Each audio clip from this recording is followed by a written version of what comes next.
Hello बच्चों। देखिए कुछ बच्चों की प्रॉब्लम थी कि ये कुछ थोड़ा कठिन लग रहा है, तो इसको थोड़ा अभ्यास से करेंगे। देखिए एक सारणी दे रखी है हमको,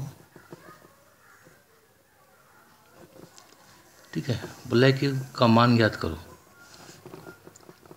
बट 2x2 की सारणी ले ली मैंने। सारणी हमेशा जितनी रो होंगी उतनी कॉलम होगा, है ना। एक स्क्वायर मैट्रिक्स के रूप में होती है सारणी, जितनी रो होंगी उतनी कॉलम होगा, सेम ऑर्डर होगा। स्क्वायर के रूप में सारणी होती है। तो हम पहले थोड़ा अभ्यास कर लेते हैं कि भाई अगर हमको एक 2x2 का मैट्रिक्स सारणी दे रखी है तो इसका मान कैसे ज्ञात करेंगे। बताया था मैंने, इसको बहुत आसान है। इसका मान ज्ञात करने के लिए क्रॉस मल्टीप्लाई करना, कुछ नहीं करना। 2x2 का है, 3 दूनी 6, माइनस अपने पास से 5 पंजे 25, 25 में से 6 घटा दो, -19 मानोगे, ठीक है। और एक सारणी देखें हम, 2x2 का है, कह रहा है भाई मान ज्ञात करो, ठीक है। तो मान ज्ञात करना है, मान कैसे ज्ञात करेंगे, वही क्रॉस मल्टीप्लाई करना है आपको। ये मुख्य विकर्ण होता है, पहले मुख्य विकर्ण का मल्टीप्लाई करना है। ऐसा नहीं करना है पहले आपको इसका इस विकर्ण का पहले मल्टीप्लाई करके लिख दिया और बाद में इसका कर रहे हैं। पहले मुख्य विकर्ण का पहले करेंगे, माइनस अपने पास से 3 पंजे 15, -7 आंसर।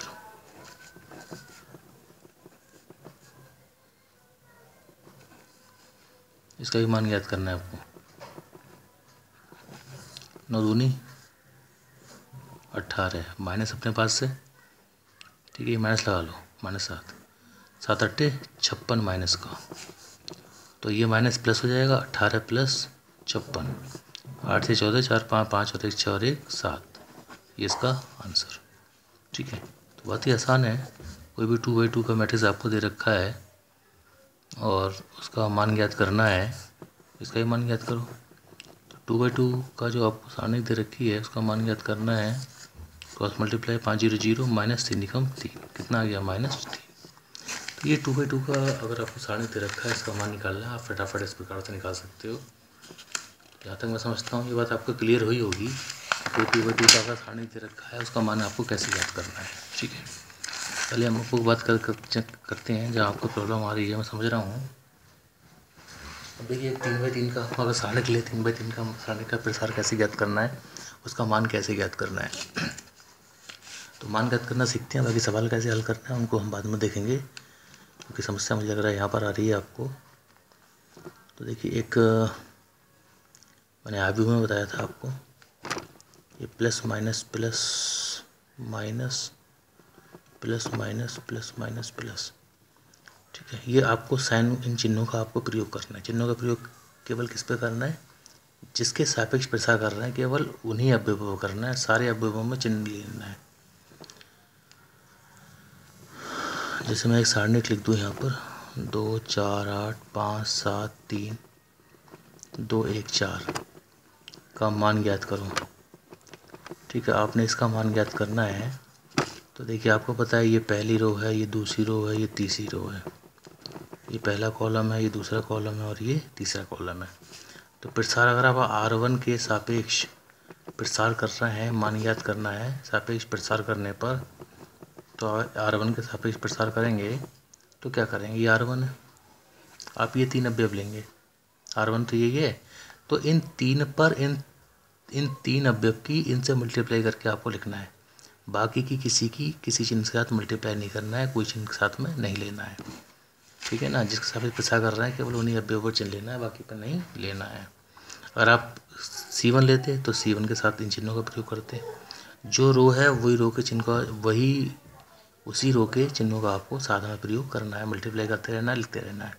प्रसार कैसे करेंगे, देखिए आप पहला अवयव लेंगे तो इस R1 के सापेक्ष प्रसार कर रहे हैं, तो जब ये अवयव लेंगे तो इस अवयव को इस चिन्ह के साथ लेंगे, यानी इसकी इससे गुणा करके लिखेंगे आप। 2 की प्लस से गुणा 2, 2 की प्लस गुणा करोगे प्लस 2 ही तो आएगा। अब इस रो को, इस कॉलम को, जो अवयव लिया उसके नीचे का कॉलम छोड़ दो, उसके सामने की रो छोड़ दो, 7 3 1 4, ठीक हो गया।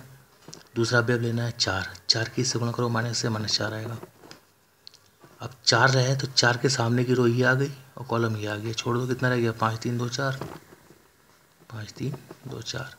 अब तीसरा अवयव लेना है 8, 8 की 20 से गुणा करो प्लस से, प्लस का 8।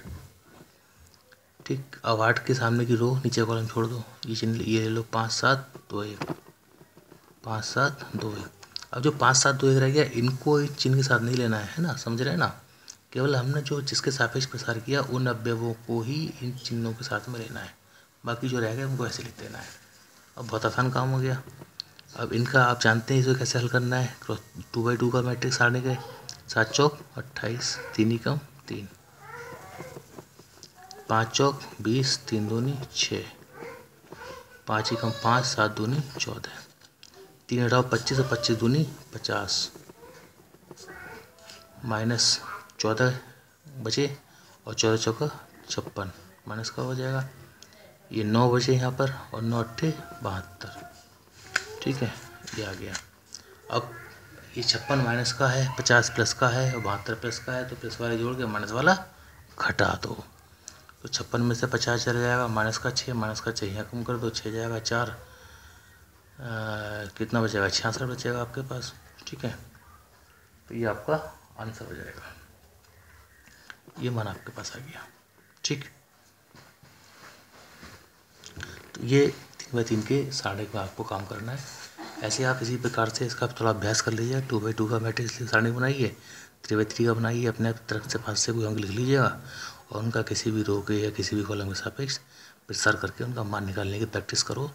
आज इतना ही काम करो कि आज इनकी प्रैक्टिस करो। 8 10 12 सवाल अपने पास से लिख लो 3×3 के ऐसे ही, और उनका रो के सापेक्ष, जरूरी नहीं है पहले रो के सापेक्ष विस्तार करें, आप दूसरी रो, तीसरी रो, दूसरा कॉलम, तीसरा कॉलम, किसी के सापेक्ष प्रसार कर सकते हो, लेकिन जिसके सापेक्ष करोगे उनको चिन्हों के साथ में लेना है। आपने मान लीजिए दूसरा कॉलम लिया, प्रसार इसके सापेक्ष करना है, तो इसके सापेक्ष ये वाले साइन लेंगे, ये तो आएगा दूसरा कॉलम का साइन, साथ में ये, एक साथ ये, उसके साथ ये। ठीक, अभ्यास कीजिए।